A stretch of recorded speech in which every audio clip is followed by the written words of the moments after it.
We all know that feeling, right? Being caught between a rock and a hard place Definitely. where you're facing a decision and, well, neither option feels completely okay.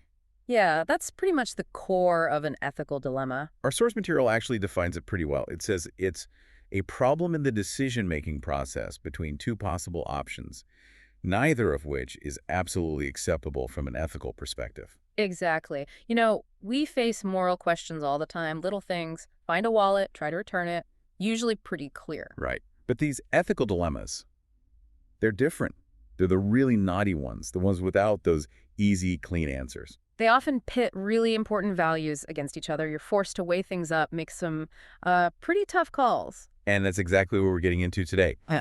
We've got this fantastic article from The Collector. It lays out some of the biggest ethical dilemmas we're, grappling with right now in the 21st century. And it covers a lot of ground. Technology, society, really fundamental stuff. These aren't just like philosophical puzzles, are they? Not at all. These are live issues. They're shaping our world, the choices we make every day. Understanding them, it gives you a kind of perspective on modern life, helps you navigate it. Totally agree. So in this deep dive, we're going to unpack 6 key challenges that The Collector highlights. Okay. First, the paradox of technological progress, how our own innovations can, create new headaches. Right. Then, globalization and ethical pluralism, what happens when different belief systems bump up against each other. We'll tackle the morality of artificial intelligence, consciousness in machines, wild stuff. Definitely mind-bending. Then into bioethics, how we're sort of redefining life itself with tech. We'll look at social justice and wealth in the digital economy. Is it fair? Big questions there. And finally, freedom of expression versus cancel culture, that whole minefield. Okay, quite the lineup. Yeah. Think of this as like your crash course in the critical moral crossroads we're at. Ready to jump in. Let's do it. Where are we starting? First up, the paradox of technological progress. Ah, yes. This is a great starting point because it gets at something really basic about innovation, doesn't it? How so? Well, we invent things to make life better, solve problems, but so often the tools we create, they end up causing unexpected issues. New problems crop up. It's that classic double-edged sword, isn't it? The Collector uses smartphones. Perfect example. It really is. On one hand, wow, instant info, global connection. It feels like pure progress. Oh, absolutely. The efficiency, the access. Yes. It's transformative. But think about the flip side. Some studies suggest social media, designed to keep us hooked, might actually, fuel loneliness or anxiety. Those constant pings, the curated perfection online, it can lead to comparison, feeling like you're not keeping up. That's a real consequence. Maybe less obvious, but definitely there. And what about misinformation? It feels like these amazing connection tools have also made it easier for lies to spread like wildfire. That's a huge challenge. It's fascinating how technology can subtly shape how we even see the world. The Collector brings up Martin Heidegger. Right, the philosopher? Oh, yeah. He saw technology not just as tools, but as a way of understanding reality, one that can kind of push us towards seeing everything just in terms of how useful it is, how we can exploit it. So it narrows our view. Potentially, yes. It might subtly change how we relate to each other, to nature. And then there's Marshall McLuhan. The medium is the message. I remember that. Exactly. It really hits home here. It's not just what we see or share, but the platforms themselves, their design, the algorithms they're actively shaping, how we communicate, how we think even. Wow. So the structure of Twitter or TikTok actually changes the conversation. It can, yeah. Think about the pressure for short, snappy content. Does that affect nuance? Depth? Probably. So the challenge isn't just inventing cool stuff. It's about guiding it, using it thoughtfully, making sure it actually serves human well-being. Okay, so tech, amazing, but handle with care. Yeah. Got it. Let's shift gears.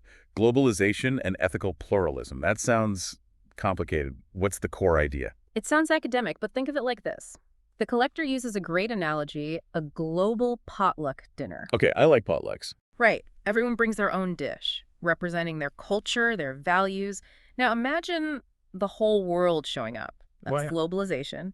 You get this huge mix of flavors, traditions, ethical views, and they don't always mesh perfectly. Oh, okay. So ethical pluralism is just lots of different ethics bumping into each other. Pretty much. It's about navigating a world where many different ethical frameworks exist side by side, and sometimes they clash. The article mentions cultural relativism. When in Rome. How does that fit in? Cultural relativism is the idea that, well, what's right or wrong isn't universal. It's relative to a specific culture. Morality is just the set of norms and values that a society holds.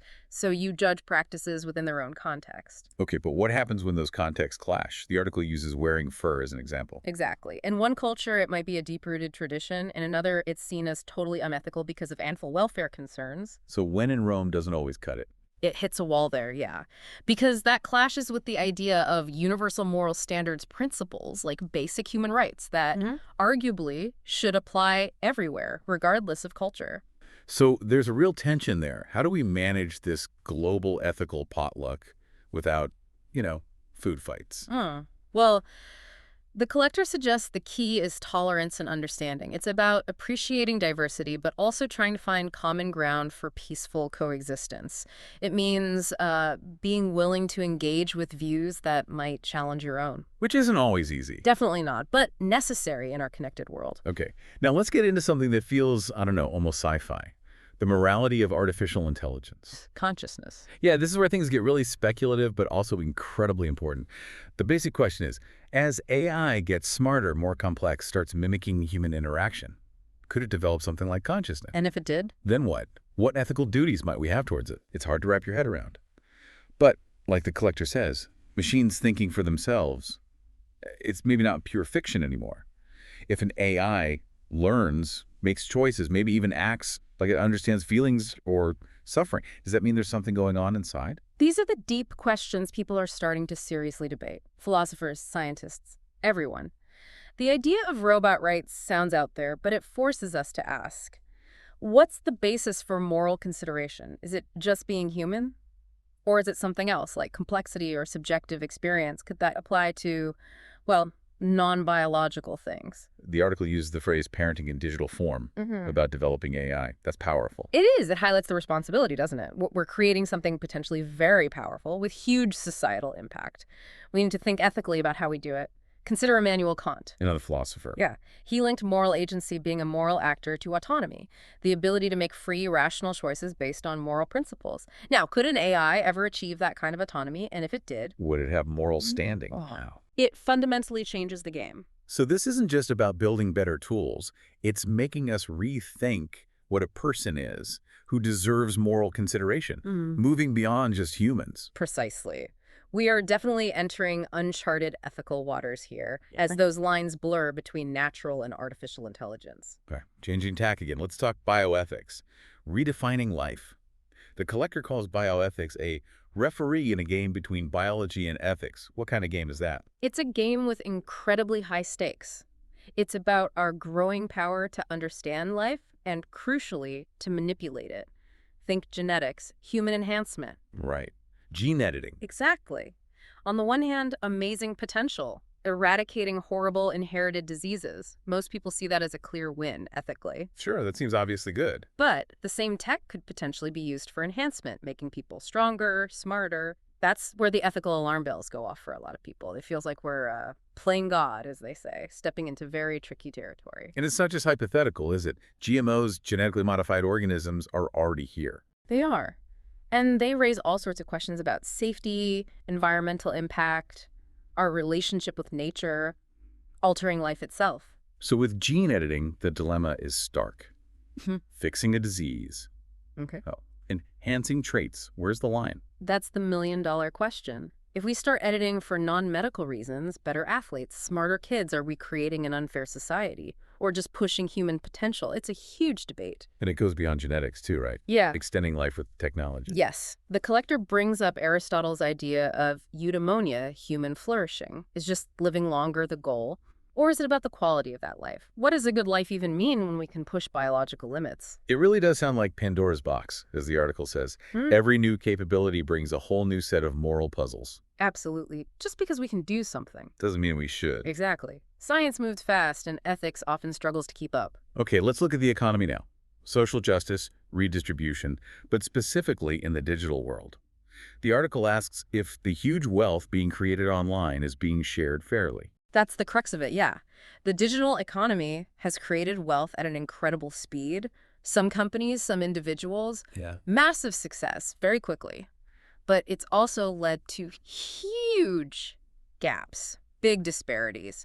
And that raises ethical questions about fairness, about opportunity in this new landscape. Is everyone getting a fair shot? The Collector uses that monopoly analogy. One player gets Boardwalk and Park Place, everyone else is just trying to avoid landing there. Yeah, it paints a picture, doesn't it, of that wealth concentration. And that's where redistribution comes in. Taking from the rich, giving to the poor. Yeah. Like Robin Hood. Sort of, yeah. Usually through things like taxes, social programs, trying to level the playing field a bit, address those inequalities. Is there a philosophical argument for that? The article mentioned John Rawls, the veil of ignorance. Right. Rawls' idea was, imagine you're designing society, but you don't know who you'll be in it, rich, poor, talented, whatever. Behind this veil of ignorance, what rules would you choose? Probably rules that protect the least well-off, just in case that's you. Exactly. So it provides a rationale for thinking about fair distribution, ensuring a basic safety net and opportunity for everyone. But there's the other side, too, isn't there? Meritocracy. Yes. The idea that you should get out what you put in. Reward, effort, talent, contribution. The concern there is that too much redistribution might stifle innovation, make people less likely to strive. So it's a tension. Equality versus individual A achievement. classic tension, yeah. Played out now in the digital realm. It boils down to what's a fair way to share the digital pie, what structures promote both individual success and a decent society for everyone. It's not just about the tech, then. It's about the ethics shaping how we use it, how we share its benefits. Precisely. Justice and fairness in our digital future. Okay, last one. And it's a hot topic. Yeah. Freedom of expression versus cancel culture. Feels like you can't go online without bumping into this. It's definitely a major tension point in our hyper-connected world. We value free speech, the ability to say what we think, but we're also way more aware now of how words can cause real harm and how quickly online reactions can snowball. And cancel culture, as the Collector puts it. It's basically a form of social punishment for saying or doing something unpopular, right? It can be anything from online call-outs to losing your job. It's a tool for accountability, certainly. But it also raises big questions. Where are the limits on free speech? Can this kind of pressure shut down important conversations? Does it create a chilling effect where people are afraid to voice different views? The article mentions John Stuart Mill, his defense of even unpopular opinions. Yeah, Mill argued strongly that even wrong ideas or offensive ones should be heard, because debating them helps us get closer to the truth, helps society progress. Silencing dissent is dangerous, he thought. Okay, but what about genuinely harmful speech? Hate speech, lies that hurt people, incitement. Surely there have to be some lines. And that's the core ethical dilemma. How do you balance free expression with protecting people from harm? It's incredibly difficult. The Collector mentions Karl Popper. Another philosopher, getting quite the education today. Popper talked about the paradox of tolerance. Basically, if a society is infinitely tolerant, even tolerant of intolerance, eventually the intolerant might destroy tolerance itself. So unlimited tolerance could be self-destructive? That's the argument. It forces us to ask, does a tolerant society need to be intolerant of certain kinds of speech to survive? It's a really tough question. So free speech isn't just about my right to talk. It's also about us, as a society, figuring out the impact of speech and where those boundaries lie. Balancing rights and responsibilities. Exactly. It's this complex interplay between individual freedom and the collective good, especially in how we communicate. Wow. Okay. We have covered a lot. AI ethics, bioethics, tech's impact, global values clashing, fairness online, free speech battles. It's a whirlwind tour of some really major 21st century challenges. And it's crystal clear these aren't just, abstract concepts for classrooms. They affect everything. How we live, how our societies work. Absolutely. And as we've seen, the answers are rarely simple. Black and white thinking doesn't cut it here. It takes careful thought, good judgment, empathy, really. Trying to see different sides. So for everyone listening, maybe think about which of these dilemmas really hits home for you. Which one feels most pressing and why?